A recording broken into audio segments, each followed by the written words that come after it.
Hello guys, welcome to another video. और देखें, मैंने आपको अपने टॉप 5 बेस्ट खतरनाक 3 बैट्समैन बताए।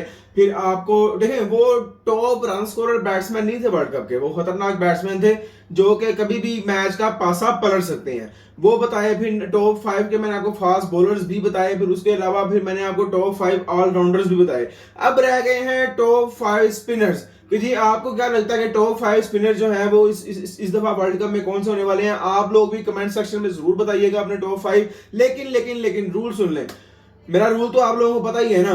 देखें, एक टीम से एक ही प्लेयर आपने चूज करना है। आई नो कि भाई अफगानिस्तान भरा पड़ा है स्पिनर से, बहुत अच्छे अच्छे स्पिनर्स हैं, इंडिया में बहुत अच्छे अच्छे स्पिनर्स हैं, और इंडिया के स्क्वाड में भी स्पिनर चार स्पिनर्स रहे गए हैं, और चारों के चारों एक से बढ़कर एक जबरदस्त आउट क्लास है। लेकिन भाई देखें, रूल ये है, मजबूरी ये है कि आप लोगों को एक के साथ एक टीम में से एक ही चूज करना पड़ेगा। तो आप लोग भी कमेंट में जरूर बताइएगा। तो शुरू करते हैं जी।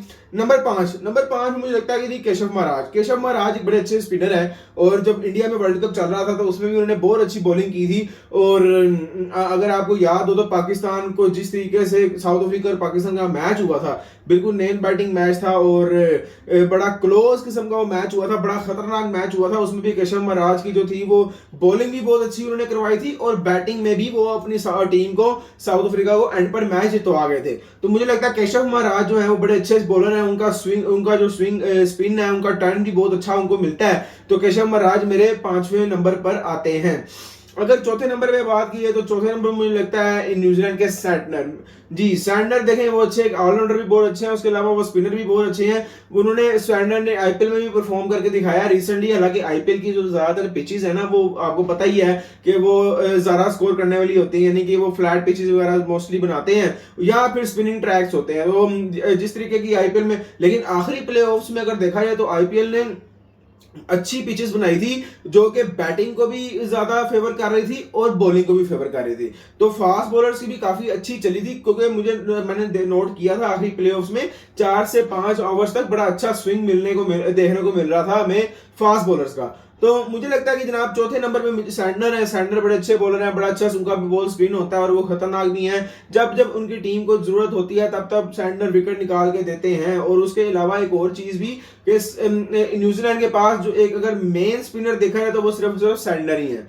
और तीसरे नंबर पे अगर आए तो भाई तीसरे नंबर पे मुझे लगता है मोइन अली बहुत अच्छे स्पिनर हैं। और वैसे तो आदिल रशीद भी बहुत अच्छे स्पिनर हैं, लेकिन मेरा ख्याल है कि मोइन अली जो है वो ज्यादा बेटर है उसके अलावा। लेकिन अगर जहां तक देखा जाए पाकिस्तान और इंडियन बैट्समैन, अगर इन दोनों की बात की जाए तो उनको आदिल रशीद जो है ना वो ज्यादा तंग कर सकते हैं मोइन अली से, क्योंकि विराट कोहली को भी, बाबर आजम को भी, और काफी जो बाकी पाकिस्तानी जो बैटर्स हैं उनको स्वीप खेलने में इशू होता है। और जो लेग स्पिनर होता है उसके खिलाफ ज्यादा अच्छी जो है ना, वो जो अच्छा स्वीप खेलता है वही कामयाब होता है। तो इसलिए मुझे लगता है कि मोइन अली जो है वो यहाँ पे थोड़ा सा बाजी ले जाते हैं ऊपर। और मोइन अली मेरे तीसरे खतरनाक जो है ना वो स्पिनर है, वो भी अपनी टीम को जब चाहे विकेट दिला सकते हैं। अभी पीछे उन्होंने रिसेंटली बाबर आजम को भी उन्होंने आउट किया, बड़ा प्यारा किस्म का स्पिन करके बॉल अंदर आया और बाबर उसको जज नहीं कर पाए, स्वीप खेलने गए थे उनके खिलाफ और वो आउट हो गए, एलबीडब्ल्यू आउट हो गए। तो मुझे लगता है कि मोइन अली भी अपनी टीम के लिए काफी, जब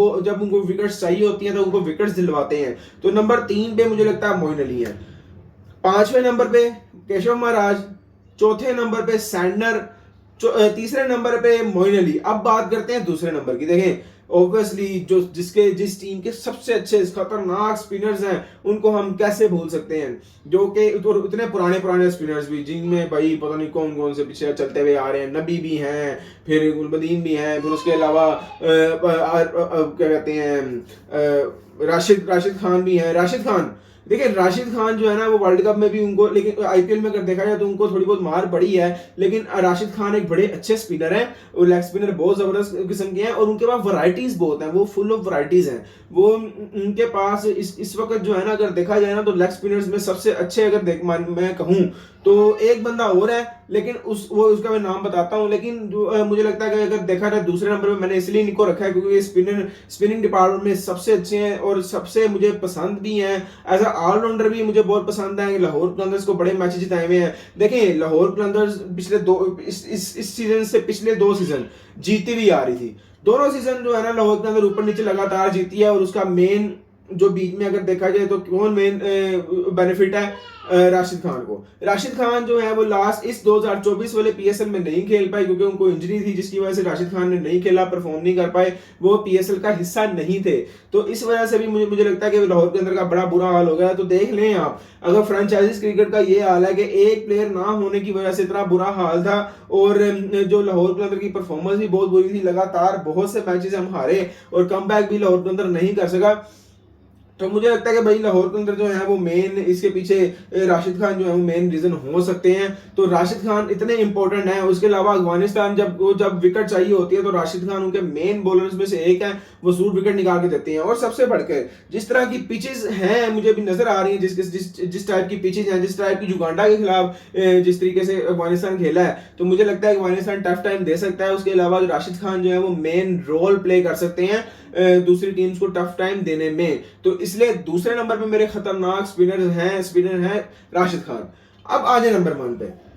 नंबर 1 अब देखें, पाकिस्तान के स्पिनर्स रह गए और इंडिया के स्पिनर्स रह गए। तो नंबर 1 देखें, मैं पाकिस्तान के स्पिनर्स को मैं बड़ी यकीन करें, बहुत माजरत के साथ अपने पाकिस्तानी कहूंगा यार, देखें मैं ऑनेस्ट रिव्यू देता हूं और मैं बायस नहीं होता किसी, यानी कि एक तरफा रिव्यू नहीं देता। तो भाई राशिद खान तो मैं पाकिस्तान के किसी भी स्पिनर को यहाँ चूज नहीं कर सकता, क्योंकि पिछले 3-4 सालों से पाकिस्तान का कोई भी स्पिनर हमें परफॉर्म नहीं करके दे रहा। जो हमारा मेन स्पिनर है शादाब खान, वो ही इतनी इस वक्त घटिया तरीन बॉलिंग करवा रहा है कि हम तो हाथ जोड़ने पे आए हैं कि भाई खुदा का वास्ता है आपसे हमारी बात मानो और हमारी जान छोड़ दो, शादाब खान को कह रहे हैं।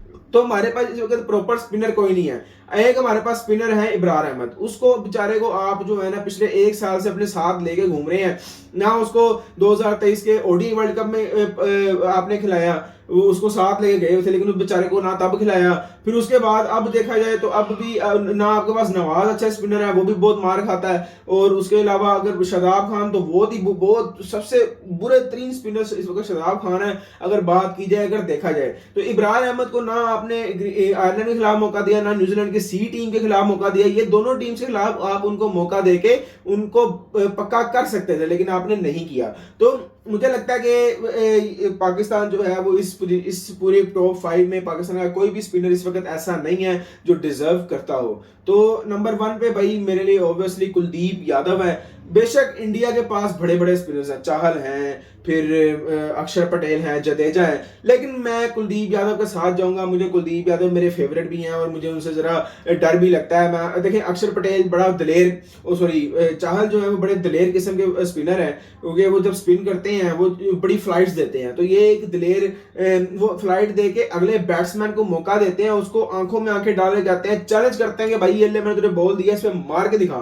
तो जब वो मारने जाता है तो वो हवा में बॉल होता है, कैच आउट होता है, या मोस्टली एलबीडब्ल्यू में विकेट भी जाती है।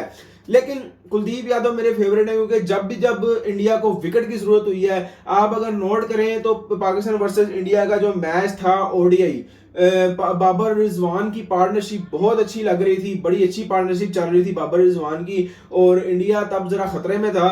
लेकिन जब जैसे ही कुलदीप यादव को लाया गया विकेट निकालने के लिए, कुलदीप यादव आए, उन्होंने विकेट निकाली, आउट किया बाबर को। देखिए बाबर जो है ना मोस्टली आप नोट करें इंडिया में से कुलदीप यादव है जो बाबर को आउट करते हैं।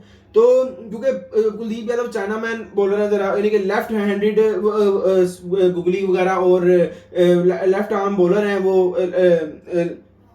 तो मुझे लगता है कि इसलिए जो है ना मोस्टली बाबर आजम को लेफ्ट आर्म स्पिनर जो होते हैं ना वो बहुत तंग करते हैं, लेफ्ट आर्म बॉलर बहुत तंग करते हैं बाबर आजम को, और लेफ्ट आर्म लेग स्पिनर तो इंतहा का तंग करता है ना। बाबर आजम मोस्टली एलबीडब्ल्यू होते हैं, ये विकेट गवा बैठते हैं, क्योंकि हाथ पांव जब जैसे ही कुलदीप यादव पाकिस्तान को बॉल करवाने आते हैं, हमारे पाकिस्तानी प्लेयर्स के हाथ पांव फूल जाते हैं, डरने लग जाते हैं, कुलदीप यादव के खिलाफ अटैक ही नहीं करते। यार आप 2-3 दफा अटैक करोगे, बॉलर की लाइन और लेंथ खराब हो जाती है, लेकिन हम लोग इतने उनसे डरे हुए हैं कि भाई उनको हम अटैक ही नहीं करते। तो मुझे लगता है कि कुलदीप यादव जो है वो नंबर 1 होने का डिजर्व कर। जब बैट्समैन जो है ना बॉलर से डरना शुरू हो जाए और उसको अटैक ना करे, तो मुझे लगता है कि वहां पे बॉलर जीत जाता है। तो मुझे इसलिए लगता है कुलदीप यादव यहाँ पे मेरी लिस्ट में नंबर 1 आते हैं। नंबर 5 में मैंने रखा केशव महाराज को, नंबर 4 पे मैंने रखा सैटनर को, नंबर 3 पे मैंने रखा मोइन अली को, नंबर 2 पे मैंने रखा राशिद खान को, और नंबर 1 पे मेरे हैं कुलदीप यादव। तो ये मेरे टॉप टॉप 5 खतरनाक स्पिनर है, आप लोग भी कमेंट में जरूर बताइएगा कि आप लोग कौन से, याद रहे कि एक टीम से एक चूज कर सकते हैं। तो उम्मीद है आपको वीडियो पसंद आई होगी, लाइक कमेंट्स और शेयर जरूर कर दीजिएगा, सब्सक्राइब जरूर कर दीजिएगा और मिलते हैं आपसे नेक्स्ट वीडियो में। तब तक अपना ख्याल रखिएगा, अल्लाह हाफिज।